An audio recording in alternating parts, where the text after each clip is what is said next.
It's episode 3, week 2, and snow may be coming to a city near you. I got the juice, I play for hours. Coldest thing running, unlimited power. Doing my thing. Welcome back to another Unrivaled episode of Hoops and Juice. Make sure you like, subscribe, comment, and let's get into it. So, something that kind of bugged me and has been bugging me because I hold Unrivaled in such a high regard is that the production has seemed like it's becoming WNBA-like, if you will. So I have an eye for these kinds of things, and I'm sure people have seen it, but there have been a few times where the things that are projected on the court for us, because I'm assuming obviously they can't see them, have been missing. So like the HBO Max stuff and some things like that, which is, no issue. But then there was also some overlay issues. I didn't screen grab those because it was off center, off kilter kind of, and then they fixed it and then it came back. And like now every time I look at the overlay, and it's like there's something about it that throws me off because it's not even, it's not flush. And maybe I'll just take a picture one of these days and post it, but it really just bugs me. The other thing, it was really bad. It was that one, I noticed it first when they switched to another camera and the camera was pointing at the ground, and then it slowly rose up and like you're just way back and the player's on the other side of the court. The second time was the players were on the other side of the court and they were looking on the complete opposite side. So it's like either they're switching to the cameras when they don't mean to, or they are the person's not paying attention and they're supposed to be like, you're on, and they're just like, oops, I'm sorry, I was eating a piece of candy. So I don't know, I feel like they need to get that handled, but it's not a big deal. But it's something I noticed. As far as basketball goes, there's a lot of good games, a lot of competition. It is a competition, obviously basketball is a competition, but it was really competitive. A lot of people say this, that, and the third, and if you're on Threads or Twitter, I'm sure plenty of people have said what they're going to say and said their piece, and I'm not going to go into that. Not from that aspect. People are competing, people are jawing, and it makes well for the game. Nobody's actually swinging on each other or actively trying to hurt each other. It's chippy, and it has been chippy before today, because it's been in my notes. I don't think I've necessarily talked about it because it didn't feel like it was necessary to bring up, but it's been happening. But my thing I've noticed a lot too is like when teams get to the last quarter, the untimed, just reach a score that you got to hit, it seems like everybody starts to speed up. It's like, we don't have time. We have plenty. Like, it seems like to me, if I'm out there, if I'm coaching out there, I'm going to say, move with the team that when you're on defense, move with the people that you're guarding.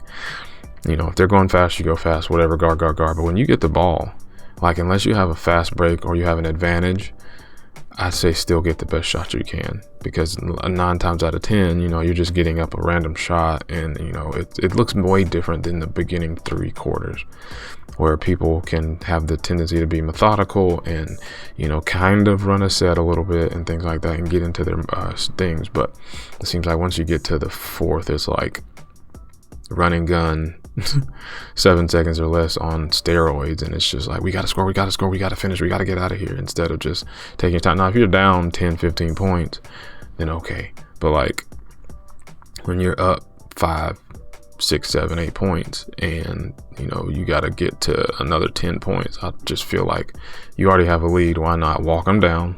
You have all the time in the world, and just finish the game. Maybe I need to start looking to see if like the team that's up has lost, like how many times has that team won and things like that. So that, I don't know, that would be kind of interesting to actually look into. But getting into the games, you had that first game, which was going to be the Rose versus the Hive, which was the shocker of the week, which to me, that feels like we just got hot at the right time, and you're just a victim of the moment when you come to be in the Rose. I feel like the Hive were just hitting shots. I love Sanaya I want her to take more shots. I want her to get a bag, but she's got to develop that offensive game, because while it looked great against the Rose, overall this season it just hasn't looked great. Teams are playing off of her. Teams are playing off of actually quite a few of them, because it's just, they're playing off Natisha Heidemann as well, and it's just like, you guys got to keep them honest, keep them out of that lane, keep things open so that Sonya has more room to work, so that Kelsey Mitchell has more room to work, and she's got to shoot more too, because she's more so about putting her head down and getting to the basket, whereas if you don't have enough people stretching the floor, it's going to be harder for her to get into the paint. But I think I'll stand on what I've said about the Hive. They just don't have enough. I don't really care about their lack of size, because I think Sanaya makes up for it, but she hurts them again on the offensive side. So at some point, you just can't have her out there. What I do want to see more of is her and Sonya out there together more. I don't know who you run them with. I don't know if it's those two and Kelsey Mitchell, because that means that you're just going to beat up Sanaya in the post. Like, she can switch and she can guard for a moment, but I don't think you constantly want her on a big. So I guess that's the only other issue, but I would like to see her and Sonya out there a little bit more. Ka seems like she's getting her groove back, and I think this team's going to be dangerous. I think this week for them, it sucked, obviously, because you lose 2 in a row, and now you have a new champion of the week, as it were, with the Laces. But I'm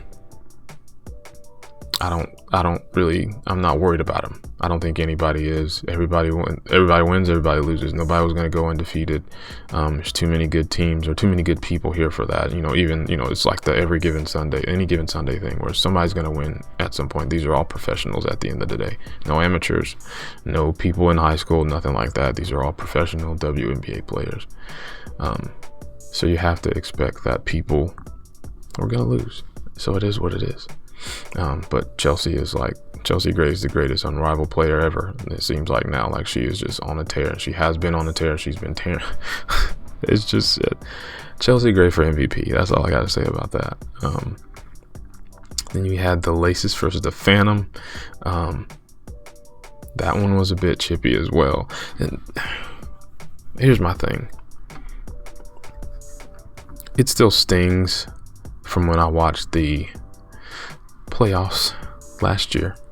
I'm a Lynx fan, as you guys know, and having to watch Alyssa Thomas on my Laces, which she was last year and she is now, it's just been a tough watch. I don't think I hate her, I don't hate anybody, but from a basketball perspective, it's just kind of hard to cheer for her. And so I find myself kind of rooting against my team at times. I don't know. It's been rough. I'm trying to navigate that. That's the fun part about Unrivaled, is you cheer for people you wouldn't cheer for normally sometimes, and then sometimes you go against people you wouldn't normally go against as well. But this team has been the picture of consistency for the most part. And I think that's what has contributed to them being 4-1. Do records really matter? No. I think as long as you get into the playoffs, you can beat anybody. I think they're going to be one of those teams that'll have the chance to win anywhere, because you have 3 capable scorers. When I say 3, I mean Alyssa Thomas as well. Does she have much of a jump shot? No. But she can affect the game in so many ways that it's going to be hard to keep her from scoring. Then you have the microwave, that is Brittany Sykes, and then you have the captain, Captain Jackie Young, who could go ballistic at any given moment. She is literally a bucket, but a different bucket than Sykes is. It's kind of hard to explain. Like, Sykes seems like 6-man bucket, whereas Jackie Young is like, it's time for me to go into my GOAT mode. So I love having her, and I'm glad I got to see her turn up in the game later on in the slate. But yeah, I think the Laces are going to be in it at the end of the day. I think the Rose, I don't know exactly who's going to make it to the end, because a lot can happen between now and then. Some teams could fall completely off, injuries could happen, or some teams could just put it together and go crazy. You just don't know. But the Phantom looked really well. They've also been the picture of consistency, to this point as well. Once Kelsey Plum figured everything out, which is one after that first game, and they just kind of been killing. And her and Aaliyah Boston have been a nice little duo to play that I've loved to watch outside of watching Marina and Aaliyah Edwards. But they tried to make it a game towards the end. It seems like scoring 70 is the way to do it in this league. Because if you score less than 70, a lot of the times you're going to lose unless both teams are under 70. But like, it seems like that's the mark, because like the lower teams are scoring 67 and below. With the Vinyls averaging about 67, and then I think like the Owls and the Hive are averaging somewhere around 63, 64 type, but everybody else is like 72, 73, 74, and so on as far as like average on their game scored. So it seems like that's one of those things that they need to, one of those milestones you need to hit if you want to kind of guarantee yourself a dub. That next game was the Miss versus the Owls. It was our debut of the Crash Out twins, which there's a lot of dialogue about, what it means to be a crash out and things like that, and a lot of people are upset about it. But I still like calling them the Crash Out twins, even if they don't crash out. They're gonna let you know that they're not happy with what's going on. Realistically, like this whole weekend, Alicia has just been getting beat up, and so she's right to be like, she has more been crashing out this week. I posted a picture on Threads, and this thing has, I don't know if it would be considered viral on Threads or what, but it has gone nuts.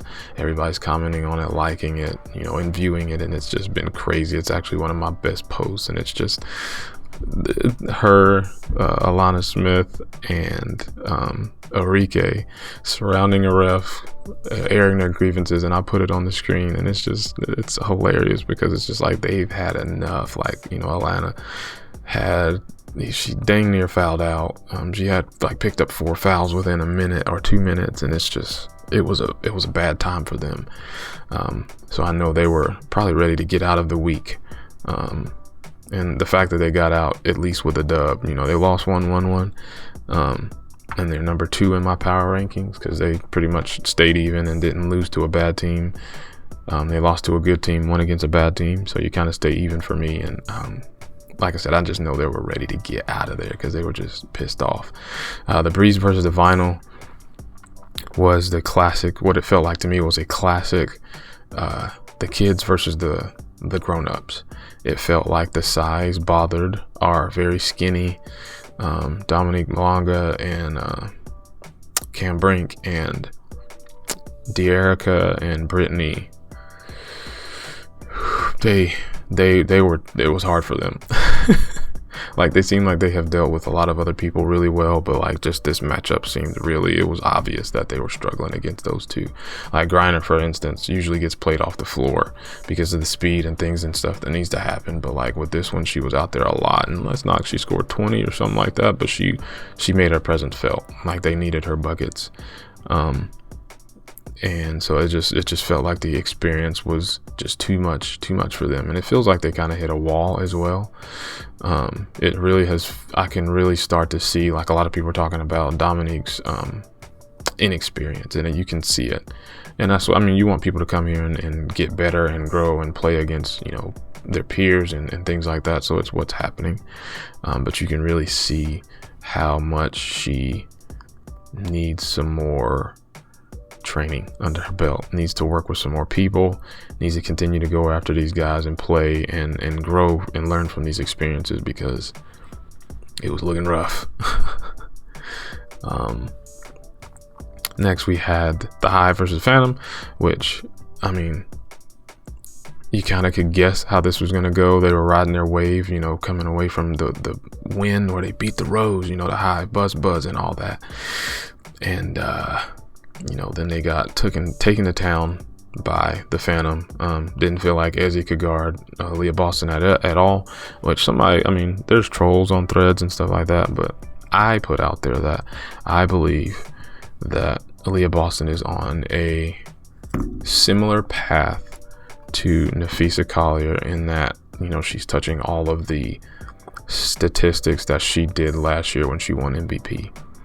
And I want to go out and say it. I think Chelsea Gray is going to win MVP, but I feel like Aaliyah Boston, if she continues this track, has the potential to have a sort of, like I said, Nafisa Collier-esque season where she is high in scoring, high in rebounding, kind of that top 10-ish range when it comes to assists, because she has Kelsey Plum, and if you're backing down somebody and they send a double or whatever, she can just boom and throw it out to Kelsey out there for many different looks. And then she's up there with Sanaya and having stocks, so the steals and the blocks. She's one of two. Her and Sanaya both have 10 blocks on the season right now, and I think she has 9 steals right now. So if she can fill those boxes up, then she could be in the running for MVP. That's all I'm saying. But I think if Chelsea continues on this tear, like I said, I don't think anybody's going to upseat her there. I also noticed too, I need to see more from Sonia. I have noticed that she is heavily a right-handed driver, and I need to see more of her going to the left. Her and Sanaya, I really need to see those bags get deeper over the next couple of years, because you kind of want them to do that, to take that next step and be sort of the all-stars that, they can be, because they have the package to play on both sides. Sonia has struggled a little more than Sanaya has as far as playing defense. But obviously we know that, one was more defensive ready coming out, whereas the other one was like more offensive, because Sonia's more of a offense and defense, but better offensively. And then Sanaya has just oozes defensive potential.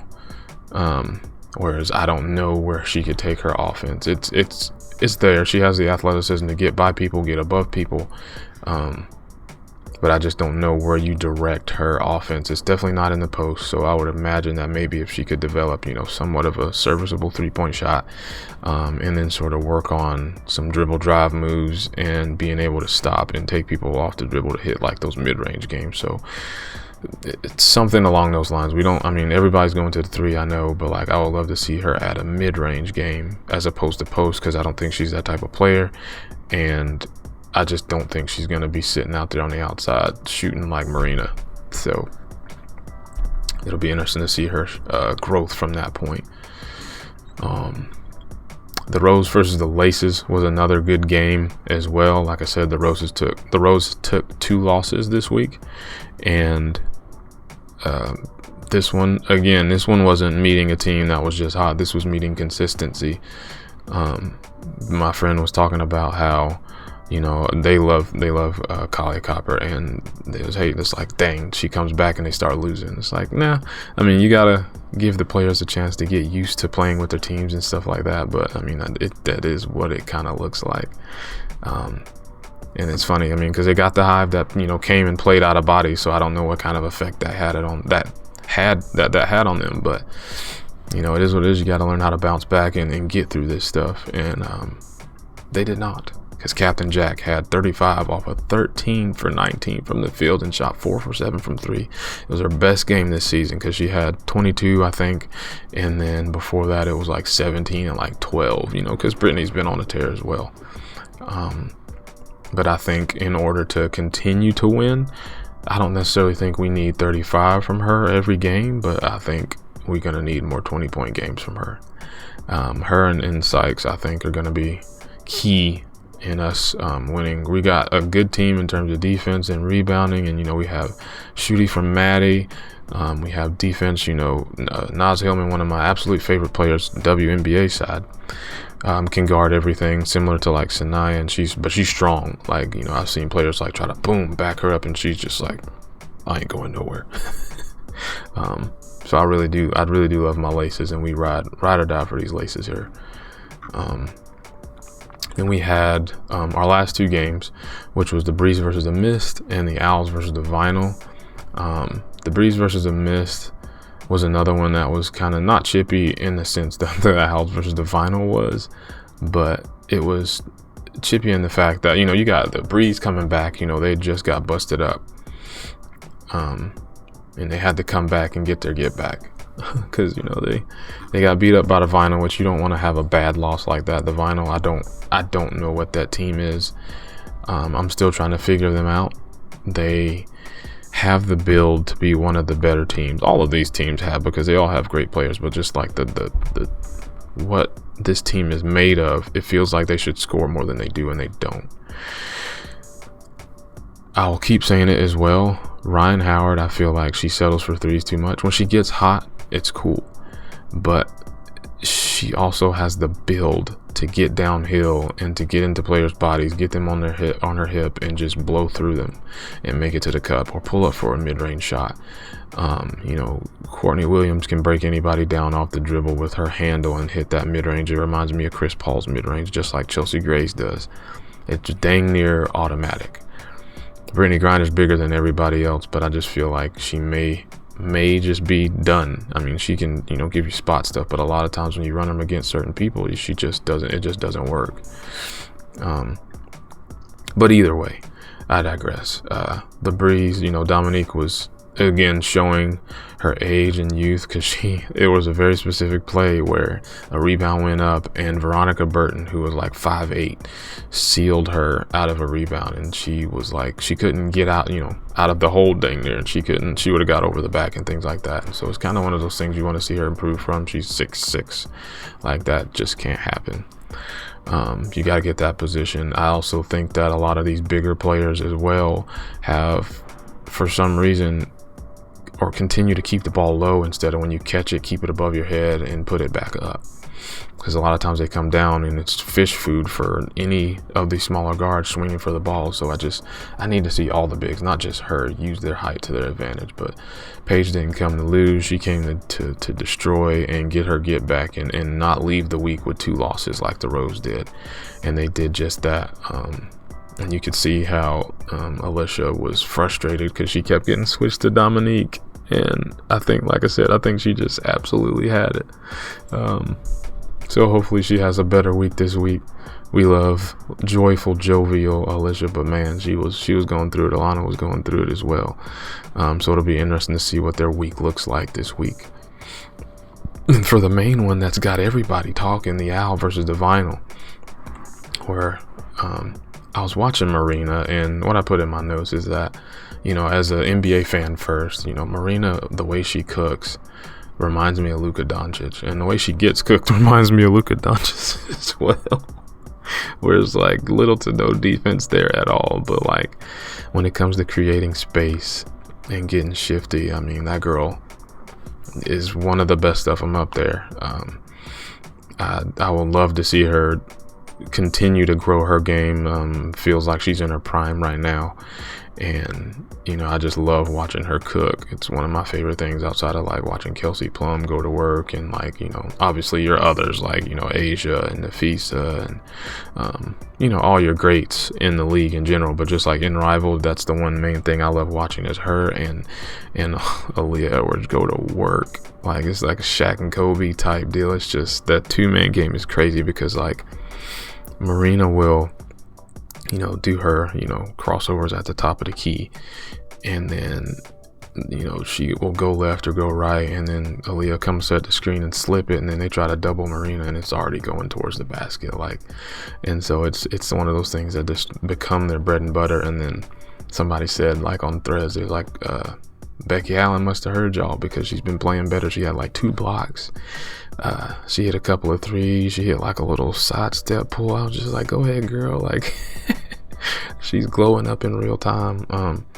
Still waiting for the other crash out twin to put it all together, just like Kalia. She's getting back into game shape. She was hurt. And I'm sure she'll have one of her like staple games here soon as well. You can see she's still got the vision. And finding the teammates and stuff like that. And I just, when it comes to like, when I look at the Owls and when I look at the Vinyl, they both seem like teams that are in the same area, but I have more faith in the Owls than I do the Vinyl.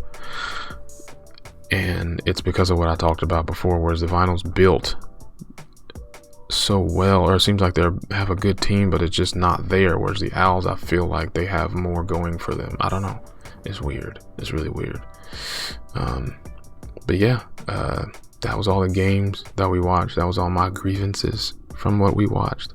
I've been having fun watching all these games. They've been great. There's something to take away from them every time.